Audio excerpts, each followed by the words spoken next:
When I saw the HOA triple my disabled aunt's fees over her wheelchair ramp, I knew they'd picked the wrong family to intimidate, especially since she'd spent 30 years ruling on discrimination cases from the federal bench. But when we uncover their sinister scheme targeting disabled residents across multiple communities, will my aunt's gavel finally bring down their house of cards? Welcome to my channel. Comment below where you're watching from.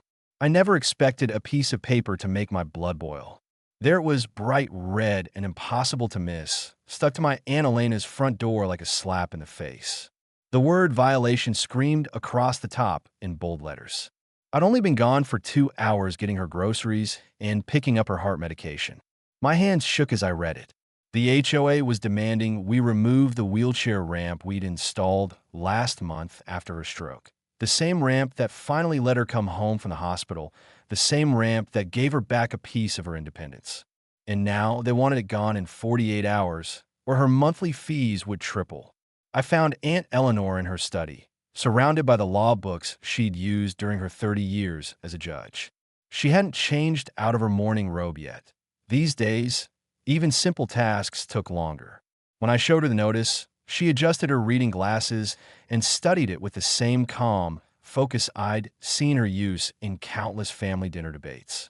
Victoria Winters, she read the signature at the bottom. Interesting timing, isn't it? The day after she becomes HOA president. Her voice was steady, but I could see the worry lines around her eyes. A knock at the door made us both jump. It was Mrs. Chun from next door, leaning heavily on her walker. Tears streaked her face. "They're doing it again," she whispered, clutching a similar red notice. "First my medical supply storage, now this. I can't afford these new fees. I'll have to move."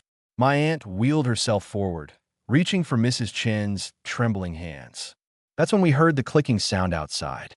Through the window, I spotted Victoria Winters in her pristine white pantsuit, taking photos of both our houses with her expensive camera. She looked like a vulture circling its prey, perfectly manicured and proud of her power. I started toward the door, ready to confront her, but Aunt Eleanor's voice stopped me. "Wait," she said, pulling out her old leather notebook. "First we document, then we plan."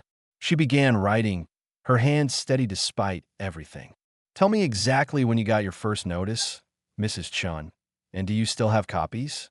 As Mrs. Chun began her story, more neighbors started calling. The Patel's son couldn't park his disability van anymore. The John's daughter with cerebral palsy was cited for her therapy equipment being visible from street. Each call revealed another piece of a disturbing pattern. I watched my aunt's expression change as she listened, taking detailed notes. The worry lines disappeared, replaced by something I hadn't seen since her stroke. That fierce look of determination that had made lawyers tremble in her courtroom. She turned to her computer and began typing. "Get my old case files from the garage," she said, not looking up. "The ones marked housing discrimination, and call Robert from the ADA compliance office. Tell him Judge Montgomery needs a favor." Victoria Winters had no idea what she just started. She thought she was targeting a helpless old woman in a wheelchair. But as I watched my aunt pull up property records and legal documents, I realized Victoria had just picked a fight with the wrong judge. The real question was how many other disabled residents had Victoria terrorized before she reached our neighborhood? And why did she seem so focused on getting us all to move? I glanced out the window again. Victoria was now talking to a man in an expensive suit, gesturing at our houses while checking something on her tablet. When she caught me watching, she gave a smile that sent chills down my spine. Something told me this was about more than just wheelchair ramps and property values. And my aunt, that brilliant, unstoppable force of justice, was already 3 steps ahead in a game Victoria didn't even know she was playing. I knew Victoria was trouble when I spotted her taking photos of Mrs. Chun struggling with her walker in her own front yard. The flash from her phone made the elderly woman flinch, nearly losing her balance. I rushed over from my aunt's house to help, but Victoria was already marching toward us with that fake smile plastered across her face. "Mrs. Chun, we've received complaints about your medical equipment being visible from the street," Victoria announced, tapping away on her tablet. "It's becoming quite the eyesore." Her voice dripped with fake concern, but her eyes were cold as ice. Mrs. Chin's hands trembled on her walker. But I need this to get around after my surgery. Where else can I keep it? That's not the HOA's concern, Victoria replied, snapping another photo. Section 8.3 clearly states no medical equipment can be stored in view of common areas. She paused, looking at Mrs. Chin's small garden. Oh, and your flowers are 3 inches too tall. That'll be another violation. I felt my blood boiling, but kept my voice steady. Mrs. Chin has lived here for 15 years. She's recovering from major surgery. Surely we can make reasonable accommodations. Victoria's perfectly manicured nails clicked against her tablet. Rules are rules. If she can't maintain property standards, perhaps this isn't the right community for her anymore. She turned on her heel, but not before I caught her whispering in her phone, another potential listing. That's when I started paying closer attention. Every morning, Victoria would do her inspection walks, always targeting the same houses. The Patels were next. Their son Raj needed a special van with a wheelchair lift for his cerebral palsy. Victoria claimed the van was commercial equipment and, before prohibited, but it's our only way to take Raj to his doctor appointments, Mrs. Patel pleaded, showing Victoria the medical documentation. The board doesn't make exceptions, Victoria said, already writing up another violation. The fines will continue until you comply. The pattern became clear. 3 more disabled residents received similar treatment. Mounting fines, constant harassment, and mysterious property damage that Victoria blamed on rule violations. Mr. Thompson's wheelchair lift was vandalized twice. Sarah Cooper's support animal suddenly received noise complaints despite being a cat. I started documenting everything. Photos, videos, timestamps of Victoria's inspections, the way she'd linger around certain houses, always with her phone out, always whispering to someone about potential listings. But it wasn't until I overheard her phone call while hiding behind Mrs. Chin's bushes that my suspicions grew teeth. Yes, we should have 3 more properties available by month's end, Victoria purred into her phone. These people can't afford the fines forever. Once they're gone, we can flip them at double the price. No, nobody wants to live next to medical equipment anyway. I was about to step out when she continued, "Don't worry about Judge Montgomery's ramp. I have something special planned for her. By the time I'm done, she'll wish she never moved here." My heart raced as I rushed back to tell my aunt, but as I rounded the corner, I froze. Victoria was already in my aunt's house, standing over something scattered across the ramp. My aunt's files, the ones about housing discrimination, lay scattered in the rain, many pages already ruined. Victoria looked up, catching my eye. Her smile never wavered as she snapped one final photo. Oops, you really should be more careful about where you leave important documents. Weather can be so unpredictable these days. As she walked away, I knew this wasn't just about a wheelchair ramp anymore. But what I didn't know then was that Victoria had made 3 crucial mistakes: underestimating a federal judge, leaving a paper trail, and giving me the perfect reason to start digging into her past. I never expected a dusty box of papers to change everything. While helping Aunt Eleanor sort through her home office that Sunday afternoon, I knocked over a stack of folders, sending papers flying everywhere. As I scrambled to pick them up, a familiar name caught my eye: Victoria Winters. Not from our HOA papers, but from a court document dated 3 years ago. My hand started shaking as I read more. Victoria had been sued for discrimination at Oakwood Gardens, a community 30 minutes from here, then again at Pine Valley Estates, and again at Riverside Heights. The pattern was crystal clear. She joined HOA boards, targeted disabled residents with crazy rules and fines, and forced them out. But why? Aunt Eleanor, I called out, my voice barely a whisper. You need to see this. She wheeled over, her reading glasses perched on her nose. Watched her face change as she read each document, her years of courtroom experience showing in her careful analysis. Keep going, she said quietly. There's more here. We spent hours digging deeper. Tax records showed Victoria owned a real estate company, Winter Homes, LLC. Property records revealed a shocking truth. Every time a disabled resident moved out, their unit would mysteriously end up listed by our company, renovated and sold for nearly double the price. My blood boiled when I found Mrs. Chin's old unit listed as coming soon on Winter Home's website before she'd even finished moving out. The Patel's condo, too, marked as future availability. Victoria wasn't just being mean, she was running a calculated scheme. "Look at this," Aunt Eleanor said, holding up a printed email. It was from Victoria to her real estate partner. 2 more units should open up soon. The ramp lady won't last long with the new fees, and the therapy visits give us grounds for more violations. I felt sick. They were talking about my aunt like she was just another target, but they didn't know who they were dealing with. Aunt Eleanor had spent 3 decades on the federal bench specializing in housing discrimination. She'd seen schemes like this before, but never expected to find one in her own backyard. We found more documents, complaints filed with previous HOA boards, all dismissed, medical records from residents whose health had gotten worse from the stress, bank statements showing massive profits from the flipped properties. Victoria had been careful, but not careful enough. "We need to be smart about this," Aunt Eleanor said, her judge's voice coming out. "Give me my phone." She called her former law clerk, Maria, who now worked for the Justice Department, then the ADA Compliance Office, then 3 disability rights organizations. With each call, the web grew larger and our case stronger.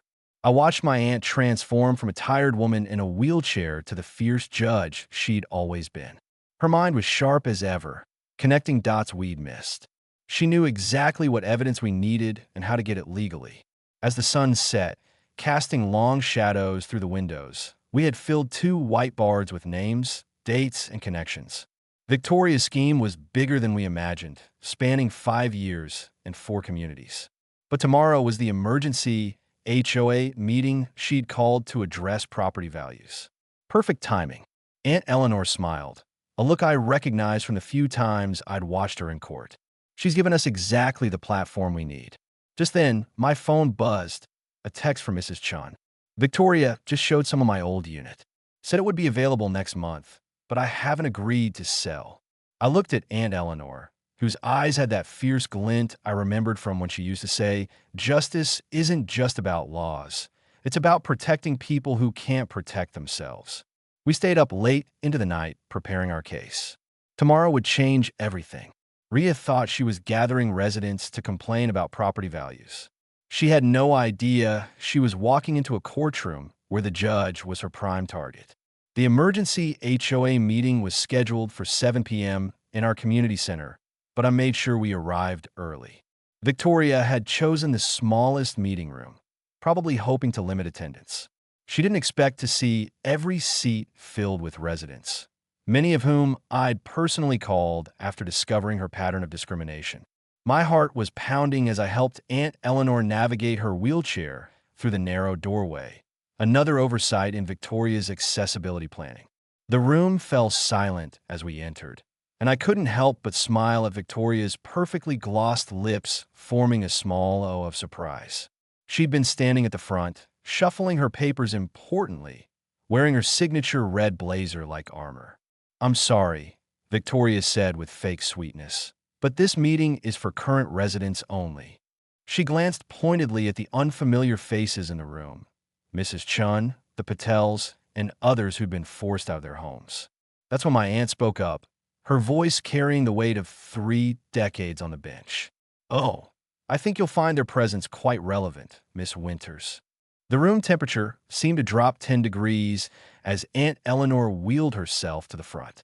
"Federal Judge Eleanor Montgomery, I believe we should discuss your interesting approach to property management." Victoria's face flickered between confusion and fear before settling into a practiced smile. "Judge Montgomery, what an honor. But I'm afraid you don't understand our community standards." "Standards?" My aunt pulled out a thick folder. "Like the standards you applied in Oge Commons or perhaps in Pine Valley Estates." She began laying out documents one by one, a fascinating pattern of disabled residents harassed until they moved out, properties mysteriously listed by your real estate company before they're even vacant. A murmur rippled through the room. Victoria tried to grab the papers, but Mrs. Chin's trembling voice cut through the tension. She told me my walker was decreasing property values, said I needed to pay triple maintenance fees for wear and tear on common areas. Mr. Patel stood up next. Our son's disability van. She called it an eyesore, fined us every day until we had no choice but to leave. Victoria's composure cracked. These accusations are ridiculous. I've done nothing but protect our property values by violating federal law. Aunt Eleanor's voice was calm, but carried steel underneath. She nodded to someone at the back of the room. Two people stood up, badges glinting. Meet Officers Thompson and Rodriguez from the ADA Compliance Division. They've been quite interested in your business practices. Victoria lunged for her phone, but I was ready. Looking for this. I held up a USB drive. Complete records of every discriminatory fine, every harassing email, every property flip you receive. Was very helpful once we showed her the federal subpoena. The color drained from Victoria's face as she realized how thoroughly we'd prepared. She turned to the other board members who were already inching away from her. This is a conspiracy. They're trying to destroy everything we've built. What you've built, my aunt interrupted, is a clear case of systematic housing discrimination. The only question remaining is whether this board wants to be part of the solution or join you as defendants. The room erupted in chaos. Victoria tried to declare the meeting adjourned, but the other board members, seeing the federal officers taking notes, quickly called for an emergency vote. As hands raised one by one to remove her from power, I watched Victoria's perfectly constructed world crumble. But just as the vote concluded, Victoria pulled out one last surprise, a stack of personal lawsuits against every board member who'd voted against her. You think this is over? She snarled. I'll bury you all in legal fees. Aunt Eleanor simply smiled. Interesting strategy, Miss Winters. Shall we add witness intimidation to the federal charges? Victoria stormed toward the door, then turned back with a threat that would come back to haunt her. This community will regret crossing me. I have friends in high places. As the door slammed behind her, Aunt Eleanor caught my eye. We both knew Victoria's friends would be very interested in our next revelation, but that would have to wait for another day. Right now, we had a community to rebuild. My hand was shaking as I opened the folder in front of the packed HOA meeting room. Victoria's face turned white as chalk when Mrs. Chan wheeled herself to the front, gripping a stack of papers. Before you try to force me out like you did to my friends, Mrs. Chan said, her voice stronger than I'd ever heard it, I think everyone should know what happened at Oakwood Gardens. The room went dead silent. Victoria jumped up, knocking over her water bottle. This meeting is about current violations, not. Sit down, Miss Winters. My aunt's voice cut through the room like a steel blade. She wheeled forward, and I saw that fierce look in her eyes that had made lawyers tremble in her courtroom for 3 decades. The board will hear all evidence of misconduct. I clicked to the first slide on my laptop, watching it appear on the meeting room screen. 3 years ago, Oakwood Gardens had 12 disabled residents.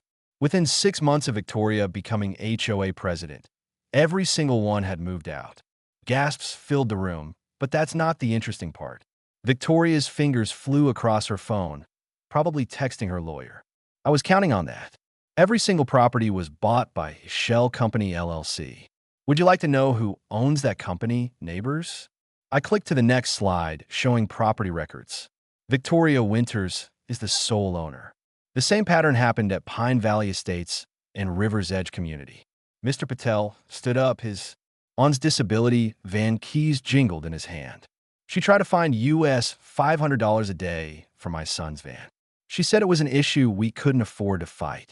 That's because she knows most people can't afford lawyers, my aunt added, pulling out a thick legal folder. But I've spent my career studying housing discrimination. Victoria has been running a calculated scheme to force out disabled residents through illegal fee hikes and harassment, then swoop in to buy their properties at distressed prices. Victoria's face had turned an interesting shade of purple. You can't prove that, she exclaimed. Actually, we can. I interrupted, nodding to the back of the room. 2 men in suits stepped forward, badges glinting.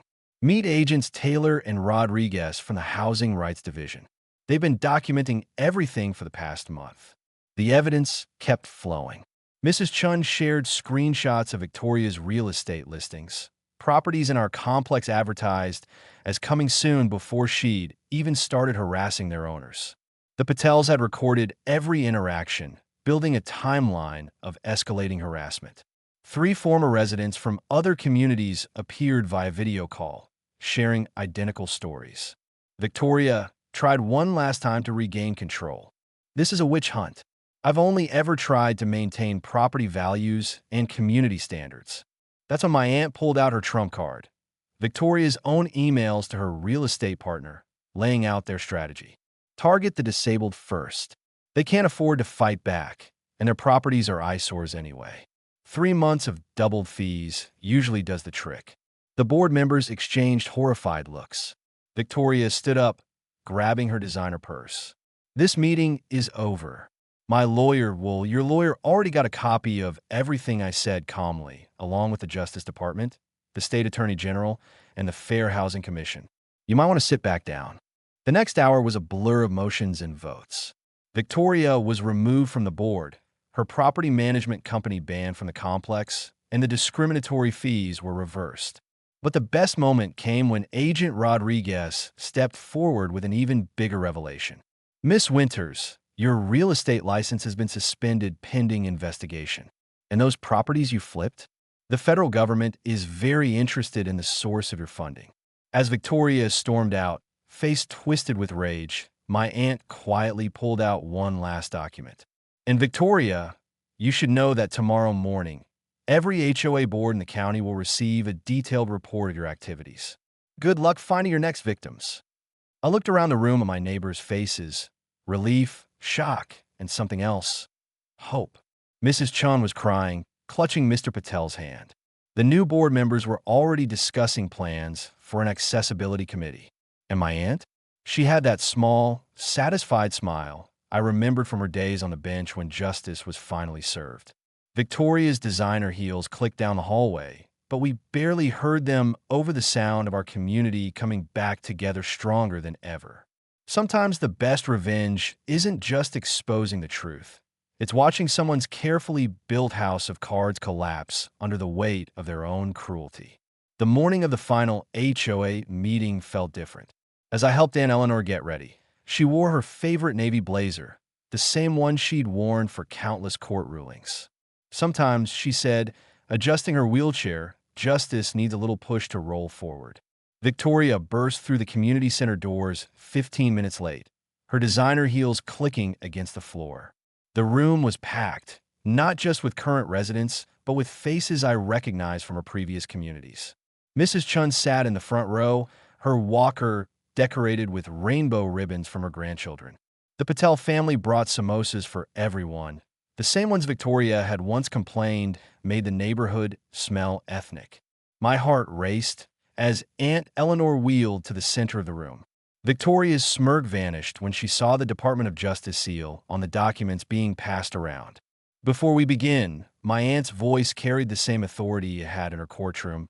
I'd like to introduce some special guests. 2 men in suits stood up from the back row. Federal Housing Commission, one announced, holding up his badge. Victoria's perfectly braided hair seemed to deflate as she realized what was happening. Let's review the evidence, Aunt Eleanor continued, pulling out a thick folder. Exhibit A, emails from Miss Winters to her real estate company discussing how to encourage turnover of units occupied by disabled residents. The color drained from Victoria's face as her own words were read aloud. Mrs. Chun raised her hand shakily. She told me my walker was lowering property values, said she'd keep raising my fees until I found somewhere more suitable. Others nodded, sharing similar stories. The evidence kept coming.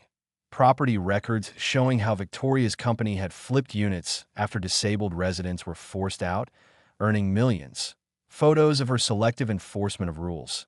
Text messages to security companies instructing them to pay special attention to certain residents. Victoria tried interrupting, her voice shrill. This is ridiculous. I was protecting our community standards. But when the ADA compliance officers presented their findings, even her closest supporters on the board couldn't look her in the eye. The vote was quick. Victoria was removed from the board, her real estate license suspended pending investigation. As security escorted her out, She turned to my aunt. You think you've won? I have connections. Aunt Eleanor just smiled. So do I, dear. 28 years of federal judgeship tends to build those. The changes came swiftly after that.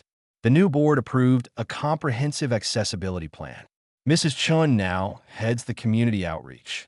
The Patel's son got his parking spot back, plus 3 more for other residents who needed them.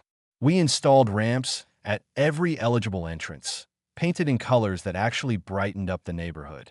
Last week, I watched from my window as Victoria's moving truck pulled away. Her house sold to a lovely family. Their daughter uses a wheelchair and plays Paralympic basketball. The sound of her practicing in their driveway brings more joy to our street than Victoria's endless complaints ever did. My aunt still rolls down her ramp every morning to get her mail, waving to neighbors who now stop to chat instead of averting their eyes. Yesterday, she helped the new family navigate their building permit for their own ramp. You know, she told them, her eyes twinkling, I happen to know a thing or two about housing law. The federal investigation is ongoing, but we heard Victoria's real estate scheme spanned 5 states. Turns out, when you push people too far, sometimes they roll right over your carefully laid plans. As for our community, we're planning our first annual accessible block party next month. Mrs. Chin's making her famous dumplings, and the Patels promise to bring enough samosas for everyone. Even some of Victoria's former supporters asked to help with decorations. Sometimes justice comes with a gavel, sometimes with a wheelchair ramp, but it always comes. As Aunt Eleanor likes to say, the wheels of justice might turn slowly, but they're accessible to everyone now. The information in this video is for informational and entertainment purposes only. HOA rules and laws vary by state and community.